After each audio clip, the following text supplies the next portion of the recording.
Bunda. Langsung saja kita berjumpa atau menyapa dan mendengarkan cerita apa yang dibawa oleh jamaah kita yang satu ini. Maka silakan kami berikan kesempatan untuk Mbak Soraya untuk bertanya dan bercerita terlebih dahulu. Assalamualaikum warahmatullahi wabarakatuh. Waalaikumsalam warahmatullahi wabarakatuh. Perkenalkan, nama saya Soraya, Ustadz Teh. Jadi saya ingin menceritakan masalah yang sedang saya hadapi di dalam rumah tangga saya. Saya mendapatkan cobaan rumah tangga. Saat saya baru menikah, beberapa bulan suami saya harus keluar kota terus. Nah, keluar kota ke daerah Sulawesi dan sedangkan saya dari Jakarta. Nah, di situ dia melakukan perselingkuhan. Yang membuat saya juga semakin terluka karena selingkuhannya ini sampai berani melabrak gitu ke rumah saya. Kan seharusnya kan istri sah gitu yang melabrak biasanya selingkuhan, tapi ini malah selingkuhannya yang melabrak saya gitu. Dari situ saya hancur lah gitu, saya juga bingung ini saya kecewa terhadap suami saya atau sama si selingkuhannya ini gitu. Saat itu malam pelabrakan itu jam 12 malam di rumah saya, suami saya hampir menceraikan saya di depan perempuan selingkuhannya gitu. Tapi entah kenapa saya mengikhlaskan itu, saya bilang silahkan aja. Tapi 2 jam kemudian suami saya berubah pikiran, dia bilang enggak, saya tetap menjalankan rumah tangga sama kamu dan memilih kamu gitu menjadi istri saya.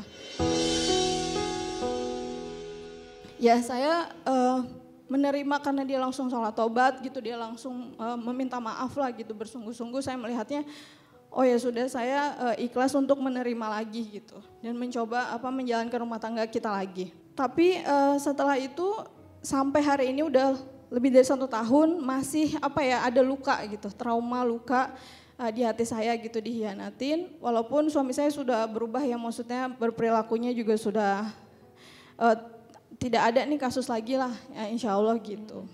Tapi saya menjadi overprotective, overthinking gitu karena sudah lebih dari 1 tahun saya bertemu di mall sama suami saya, si selingkuhannya ini menyerang suami saya gitu dan suami saya enggak membalas sama sekali dan enggak menggubris gitu. Jadi saya pikir ini selingkuhannya masih mengejar terus gitu suami saya Pak Ustadz. Jadi saya overthinking, saya jadi overprotective banget sama suami saya. Jadi saya kemana-mana jadi nempel terus gitu sekarang. Sedangkan saya juga ada aktivitas lain kan gitu. Karena ya itu ketakutan tadi gitu, apakah akan terulang lagi.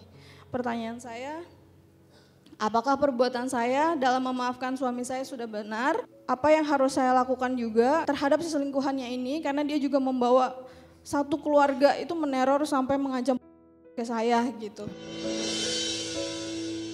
Dan bagaimana caranya saya untuk tetap bisa ikhlas gitu, berdamai dengan masalah rumah tangga ini. Itu aja sih Ustaz. Terima kasih. Baik, Bunda. Satu yang harus Bunda pahami, tidak ada pasangan yang sempurna. Setiap pasangan yang Allah takdirkan untuk kita pasti punya kekurangannya. Maka kalau ada yang bertanya, bagaimana cara kami mencari yang sempurna? Mohon maaf, sampai kapanpun engkau tak akan pernah bisa menemukannya. Ada satu kata yang tidak akan pernah kita temui. Namanya sempurna. Namanya apa? Sempurna. Cinta di rumah tangga bukan tentang mencari yang sempurna. Tapi tentang mencari siapa orang yang bisa menyempurnakan ketidaksempurnaan yang kita miliki. Bahkan yang sering terjadi, mohon maaf, tidak sedikit suami istri itu punya karakter yang berbeda. Betul? Suaminya misalnya mohon maaf punya karakter pendiam, istrinya mungkin sering banyak bicara. Terbayang gak kalau di rumah tangga dua-duanya sering bicara? Ribut di rumah tangga. Rame aja ya. Rame, makanya ada yang harus jadi pendengar, ada yang harus jadi pencerita. Dan itu rumah tangga. Teteh memaafkan kesalahan suami adalah akhlak yang terpuji. memaafkan kesalahannya, kehilafannya adalah bagian daripada akhlak yang akan mengantarkan kebaikan untuk kita. Memaafkan itu di antara ciri orang yang bertakwa. Di dalam Al-Quran Allah Subhanahu wa ta'ala menyampaikan bahwa ciri orang yang bertakwa itu alladzina yunfikuna fis-sarra'i wadh-dharra'i wal kadhiminal ghaidha wal 'afina 'anil nas. Orang yang bertakwa itu orang yang gemar berinfak dalam keadaan lapang maupun sempit. Orang yang pandai menahan amarahnya dan orang yang pandai memaafkan kesalahan orang lain. Orang lain saja punya salah kita harus maafkan, apalagi suami kita. Apalagi memang suaminya mau berubah. Apalagi kalau suaminya mau memperbaiki diri. Maka bunda sayang, kalau bunda punya suami, punya pasangan, dia pernah berbuat salah dan dia komitmen ingin berubah dan mau memperbaiki diri, sebaiknya ruang di hati untuk memaafkan harus lebih luas daripada membenci dan menyelesaikan semuanya. Maka bunda sayang, belajar mencintai seseorang dengan keikhlasan.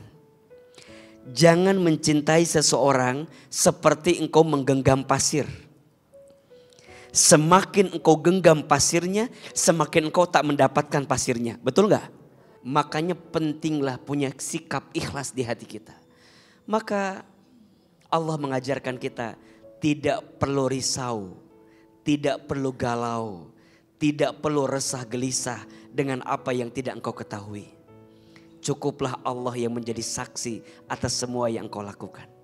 Maka semua yang sedang khawatir dengan suaminya, belajar lebih ikhlas. Ada Allah yang mengawasinya, betul? Allah Al-Hafiz, Allah yang maha menjaga. Allah As-Sami', Allah yang maha mendengar.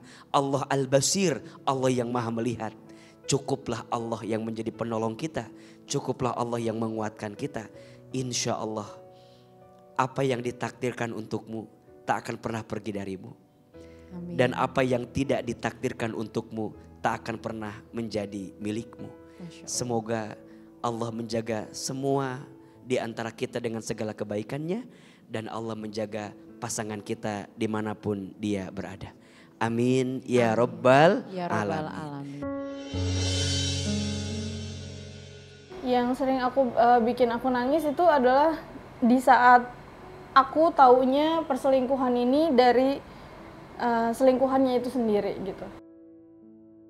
Sempet ada hal yang aneh gitu, misalnya biasanya dia tidur jam 2 malam, tapi karena dia di Sulawesi ini di daerah tambang di site, jadi dia kadang jam 11 sudah nggak bisa dihubungin kayak gitu. Perasaan aku sih terluka ya, terus merasa terhianatin, merasa dibohongin gitu, dimana aku menjaga diri aku, kok dia bisa melakukan itu gitu sih. Aku lebih terluka di situ sih, dihianatinnya. Aku nggak bisa terus-terusan 24 jam melihat sama suami aku terus gitu di situ. Tadi Ustadz bilang bahwa ya sudah, kalau memang itu jodoh kamu kan dia juga akan bersama kamu terus, dan serahkan sama Allah yang menjaga dia gitu. Itu membuat aku benar-benar lega gitu, lebih tenang bahwa oke, mungkin aku nggak se-over protective dan overthinking yang sebelum aku mengikuti kajian Ustadz gitu.